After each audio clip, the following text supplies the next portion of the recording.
Hello बच्चों, आज हम इस गिवन सिस्टम का टाइम पीरियड निकालना सीखेंगे।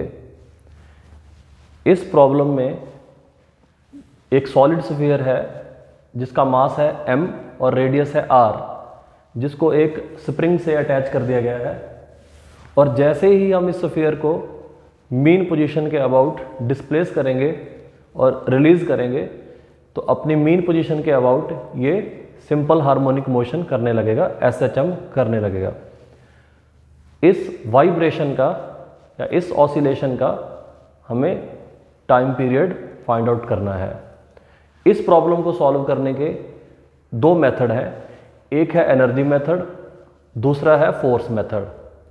तो सबसे पहले हम इस प्रॉब्लम को एनर्जी मेथड से करेंगे और नेक्स्ट वीडियो में हम इसी प्रॉब्लम को फोर्स मेथड से करेंगे। तो आओ शुरू करते हैं एनर्जी मेथड। तो एनर्जी मेथड में क्या करते हैं, हम सिस्टम की टोटल एनर्जी लिखते हैं सबसे पहले। तो इस सिस्टम के पास जो टोटल एनर्जी होगी वो होगी kinetic and potential. Kinetic energy तो इस स्फीयर के पास होगी। ये जो स्फीयर है ये प्रॉब्लम में गिवन होता है, this sphere rolls without slipping, मतलब this is the case of pure rolling. Pure rolling के केस में क्या होता है, एक कंडीशन होती है, एक्सेलरेशन होती है a is equal to r alpha और v is equal to r omega. a is equal to r alpha और v is equal to r omega. ये रोटेशन मोशन के अंदर हम पढ़ते हैं प्योर रोलिंग की कंडीशन। तो जब भी कभी प्योर रोलिंग हो रही होगी यानी कि रोलिंग विदाउट स्लिपिंग, तो ये कंडीशन एप्लीकेबल रहती हैं। तो अब इस स्फीयर के पास कौन कौन सी एनर्जी है, कौन कौन सी काइनेटिक एनर्जी है, तो दोनों एनर्जी हैं इसके पास, क्योंकि ये ट्रांसलेट भी कर रहा है,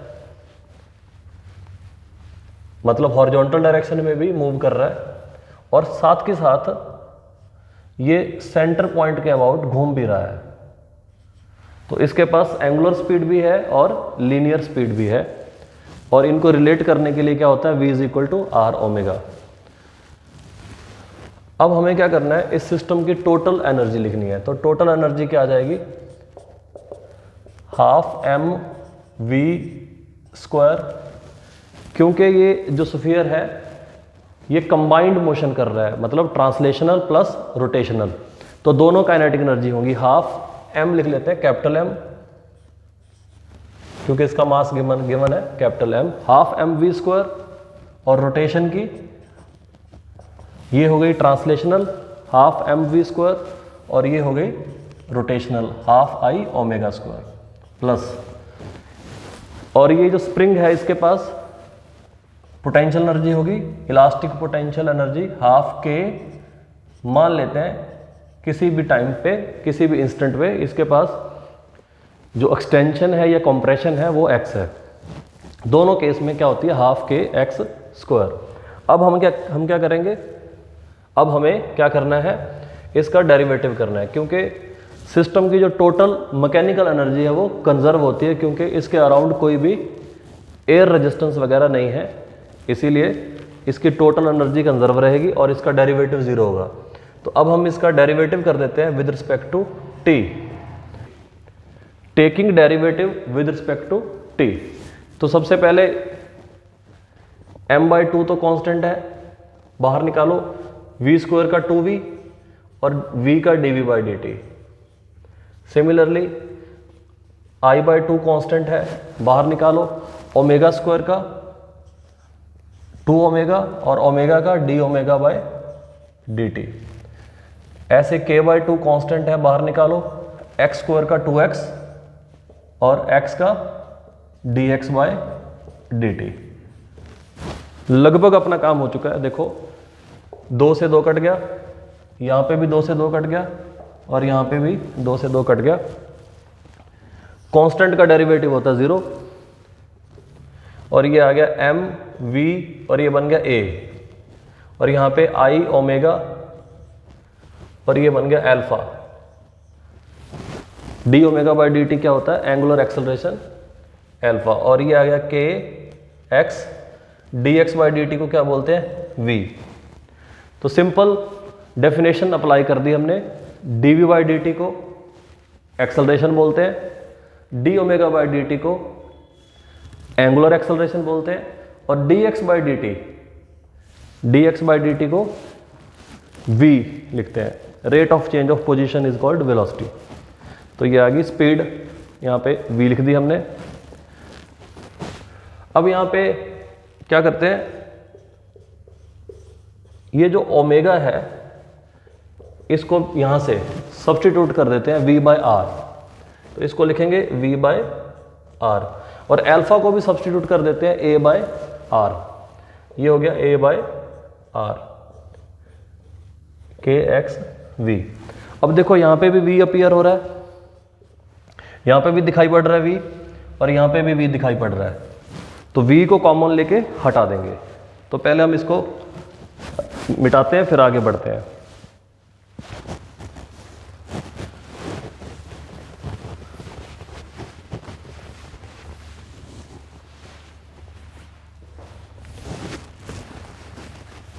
हाँ जी, इतना हमने मिटा दिया। अब इसको रीराइट करते हैं 0, v कॉमन लेके 0 के नीचे डिवाइड कर देते हैं, ये खत्म हो जाएगा। ma सॉलिड स्फीयर के केस में i की वैल्यू क्या होती है, सब जानते हैं। i की वैल्यू होती है 2/5 mr²। ये है movement of inertia of solid sphere. तो सॉलिड स्फीयर के केस में क्या होती है 2/5। अगर यहाँ पे डिस्क होती तो हम लिखते 1/2 mr²। अगर ये रिंग होती तो हम लिखते mr²। तो ये i की वैल्यू जो ऑब्जेक्ट है उसके अकॉर्डिंगली चेंज हो जाती है, ठीक है। तो यहाँ पे हमारे पास सॉलिड स्फीयर है तो हमने लिख दिया 2/5 mr²। तो यहाँ पे लिख देते हैं 2/5 i की वैल्यू mr²। ये है v हट गया था, v यहाँ पे ऐसे हटा देते हैं, ये कॉमन लेके हटा दिया हमने। तो ये नीचे आ गया r²। तो a/r², a/r into r² plus kx। r² से r² भी खत्म हो गया, r² ने r² को मार दिया, और अब हमारे पास क्या बचा 0 ma प्लस 2/5 ma। ma यहाँ पे कॉमन ले लेते हैं, ये आ गया 2/5 प्लस kx, और इस kx को इधर ले आते हैं। तो वैल्यू आ गई अपने पास 7/5 ma is equal to minus kx। और यहां से a निकाल लो, तो a आ गया अपने पास -5k/7m x। तो a is proportional to -x, यही कंडीशन होती है SHM की। a इज प्रोपोर्शनल टू, यहाँ पे a is proportional to -x बन गया, ये SHM होता है। क्योंकि a की वैल्यू क्या होती है -ω²x। तो a की वैल्यू होती है -ω²x। तो अगर हम इनको कंपेयर करेंगे तो हमें वैल्यू मिल जाएगी ω² की। तो ω² यहाँ से आ गया, इस इक्वेशन को इससे कंपेयर करो तो ω² आ गया 5k/7m। तो बेसिकली ओमेगा मिल गया √5k/7m। अगर ओमेगा मिल गया तो टाइम पीरियड निकाल सकते हैं। टाइम पीरियड होता है 2π/ω। ओमेगा की वैल्यू डालते ही बन जाएगा 2π√, इसको रिवर्स कर देंगे 7m/5k। तो ये आ गया टाइम पीरियड का formula, t is equal to 2π√7m/5k। तो इस प्रकार हम एनर्जी मेथड से टाइम पीरियड का फॉर्मूला ड्राइव कर सकते हैं। पहले हम टोटल एनर्जी लिखेंगे, फिर उसका डेरिवेटिव कर देंगे और रोटेशनल मोशन की जो इक्वेशन होती है रोलिंग की वो अप्लाई कर देंगे और प्रॉब्लम बन जाएगी।